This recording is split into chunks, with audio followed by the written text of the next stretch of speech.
Welcome back to our scenario portion of this webinar in Gifted Identification Assessment Practices.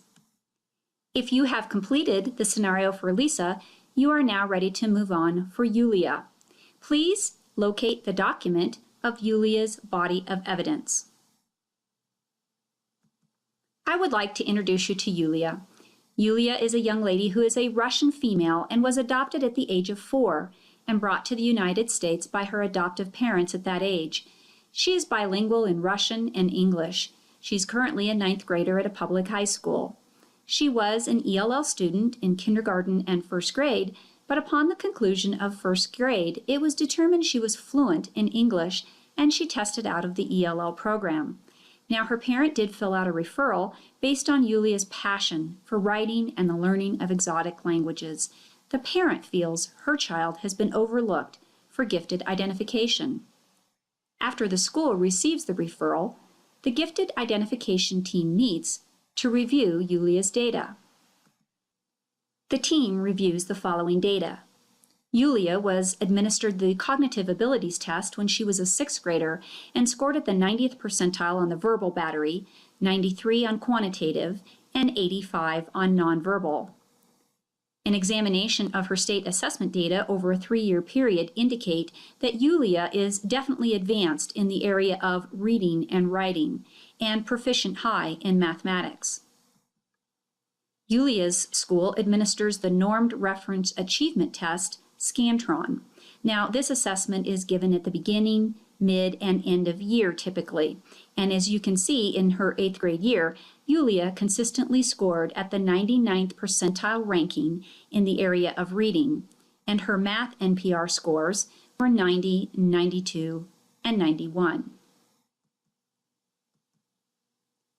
The identification team recognized that perhaps language arts and foreign language are definitely strengths of Yulia's.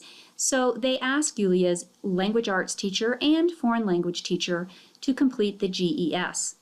You will notice the areas that are evaluated using the GES. If a teacher doesn't feel they have adequate information or knowledge to evaluate one of these areas, they can certainly leave that area blank.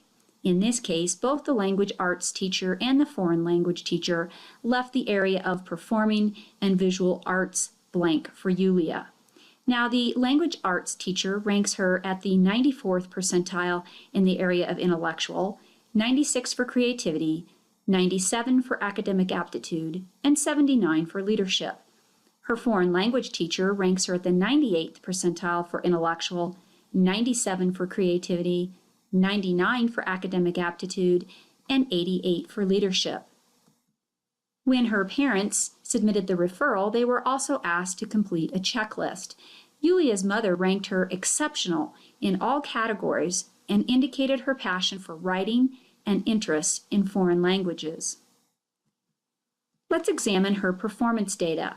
Her parents also reported that this past summer, Yulia submitted one of her poems that she wrote outside of the school to a national competition, and she placed 2nd in the junior division. The foreign language teacher reports that Yulia is quicker at language acquisition than all the other students in his Mandarin Chinese class. He also brought a video of Yulia's first semester video project to share with our group. On the state-approved criterion reference level 1 Chinese semester exam, Yulia earned a 98%.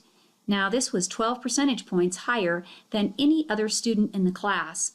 The teacher also indicated that in all the years in teaching Mandarin Chinese, no student has ever scored at this level. At the identification team meeting, Yulia's teacher asked to share some important information about her unique abilities. He tells the group, "I want to share a little bit about the semester project I asked students to complete. Yulia is far beyond her classmates and the project I assigned.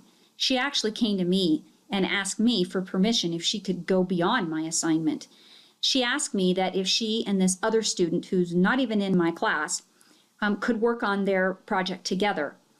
I originally had asked each student to just simply make a recording of them speaking 2 to 3 sentences in Mandarin Chinese. Now, at this time of year, most of my students find this to be a very challenging task. So I wanted to share with you a little bit about the project that Yulia turned in to me. I really feel it demonstrates Yulia's exceptional skills in language acquisition. I'd also like you to keep in mind she speaks Russian and English fluently. Now, she moved from Russia when she was 4. Most children that age don't maintain their native language when introduced to a new language. Her elementary school records also indicate she tested out of ELL in a remarkably short amount of time. So let me show you her project. OK， 大家好，我叫 Julia， 我现在学汉语。这是我的朋友，他叫 Anquan， 他是 Elwan。 Привет, меня зовут Анкун, и да-да-да, давайте говорить по-русски. Мне нравится русский, и почему русский грамматика это очень трудно. Мне нравится язык русский, и это Юлия. 观众朋友们，大家好，我知道你们在想什么。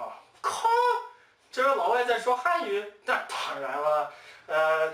这个视频嘛，就是这对 YouTube 这些视频是让你们看看一个老外，是我教一位老外怎么学这个汉语，教一下他这个汉语吧。然后他呢是学俄文的，所以他会教我一些这个俄语，然后我们俩双互来学。Всем привет! Это мой друг Анкван, и он изучает русский, как вы уже поняли, что у него очень хорошо получается. И я готова ему помочь, и в этом канале я буду помогать ему очень сильно, скажем так. Вот. В то же время я буду изучать китайский, и он мне будет помогать в этом. Так что я надеюсь, что вам понравится, и если вы заинтересованы либо в русском, либо в китайском, этот канал точно для вас. Хорошо.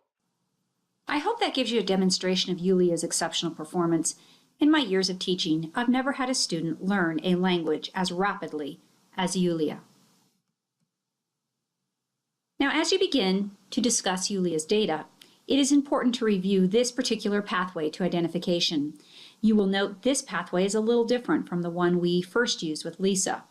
This pathway represents one we might use with a student who does not have a qualifying cognitive score. In the event a student does not have a cognitive score, 3 or more measures from 2 of the 3 areas are required for an identification to be made. There is a word of caution in using this pathway. A review team may determine a comprehensive body of evidence demonstrates gifted academic ability. Now, this body of evidence must demonstrate gifted abilities, not just high-achieving abilities. Making this distinction requires an examination of multiple data points and trends over time. Dr. Bertie Kingor provides us this example to help us distinguish between high-achieving students and gifted students. High achievers, well, they work hard, and they're attentive in class, they learn with ease, they can memorize facts easily, they correctly answer questions the teacher might ask of them, and they earn good grades. The gifted student, however, has an exceptional level of performance beyond that of their grade level peers. They're able to generate complex and abstract ideas and comprehend those complex ideas at a very high level. They make inferences and connections to other concepts.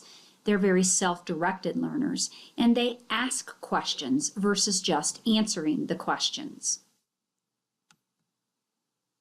We're going to pause now and ask, as the identification team, what would you do next with Yulia? Go ahead and pause the webinar now and discuss this question with your team.